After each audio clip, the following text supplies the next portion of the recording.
చాలామంది నాకు ఫోన్లు చేస్తున్నారు, అన్న నువ్వు బంగారం పెరుగుతున్నప్పుడు తగ్గుతున్నప్పుడు ఏమో పెరుగుతుంది అని చెప్తున్నావు అన్నా. నేను నిజమే, ఎందుకనంటే ప్రపంచవ్యాప్తంగా పరిస్థితులు అలానే ఉన్నాయి.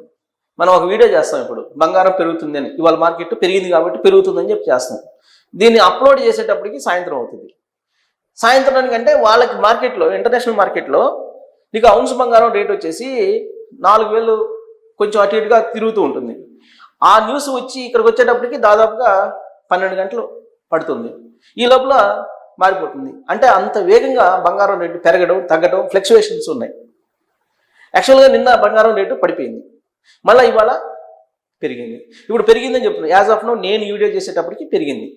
ఎందుకు ఈ ఫ్లక్చువేషన్స్ ఉన్నాయి గతంలో ఎప్పుడు లేని విధంగా అని అంటే, అమెరికా ఫెడ్ మొన్నటి వరకు ఏం చేసింది, వడ్డీ రేట్లని పెంచవచ్చు అని చెప్పి అనౌన్స్ చేసుకుంది. అంటే అనౌన్స్ చేయలేదు, భావించారు ఇంటర్నేషనల్గా ఉండేటువంటి ఆర్థికవేత్తలు. ఇప్పుడేంటి, వడ్డీ రేట్లలో కోత విధించవచ్చని ఒకసారి, లేదు వడ్డీ రేట్లని యథాతథంగా కొనసాగించవచ్చు అని చెప్పి ఇంకొకసారి, ఇలా రకరకాలుగా వస్తున్నాయి. గత 2 రోజుల వరకు 65% మంది ఆర్థికవేత్తలు అంతర్జాతీయంగా ఫెడ్ రేట్లలో కోత పడే అవకాశం ఉంది అని చెప్పి న్యూస్. దాంతో బంగారం రేటు పెరగడం ప్రారంభించింది. ఇప్పుడు అది 65% మంది కాస్త సో ఫెడ్ రేట్లలో, వడ్డీ రేట్లలో ఎలాంటి మార్పు ఉండదు అనేటువంటి ఒక ఇంటర్నేషనల్ ఒపీనియన్ వెళ్ళిపోయింది. దాంతో నిన్న బంగారం పట్మని పడిపోయింది. ఇప్పుడు మళ్ళీ పెరిగింది. ఇప్పుడు ఎందుకు పెరిగింది అని అంటే, ఏ రోజుకి ఆ రోజు ఇంటర్నేషనల్ మార్కెట్లో ఫ్లక్చుయేషన్స్ ఉన్నాయి. ట్రంప్ తీసుకున్నటువంటి నిర్ణయాల కారణంగా, ఫెడ్ తీసుకున్నటువంటి నిర్ణయాల కారణంగా, తర్వాత ఆయా దేశాలు బంగారానికి ఇండియన్ పెట్టేటువంటి నివేదిక బేస్ చేసుకొని, ఇప్పుడు చైనా భారీగా బంగారం కొనుగోలు చేస్తుంది, అలాగే వరల్డ్ బ్యాంక్ కూడా బంగారాన్ని కొనుగోలు చేస్తుంది, అలాగే మన ఇండియా కూడా ఆర్బీఐ బంగారాన్ని కొనుగోలు చేస్తుంది. సో ఆయా దేశాలు పెట్టేటువంటి ఇండియన్ ఏదైతే ఉంటుందో దాన్ని బట్టి కూడా మారుతూ ఉంటుంది.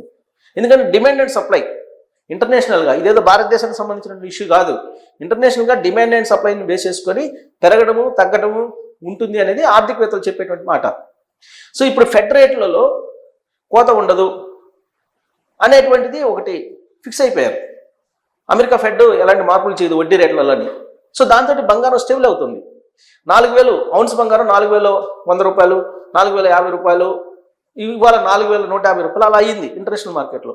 సో ఇంటర్నేషనల్ మార్కెట్లో 4,000కి కాచుకొని తిరుగుతుంది బంగారం రేటు. ఎప్పుడైతే 4,000 తగ్గుతుందో బంగారం, 4,000, 3,800 లేదా 3,600, 3,500 డాలర్లకు వచ్చింది అనుకోండి, అప్పుడు మీకు తులం బంగారం 80 నుంచి 90 వేలకు వచ్చే అవకాశం ఉంది.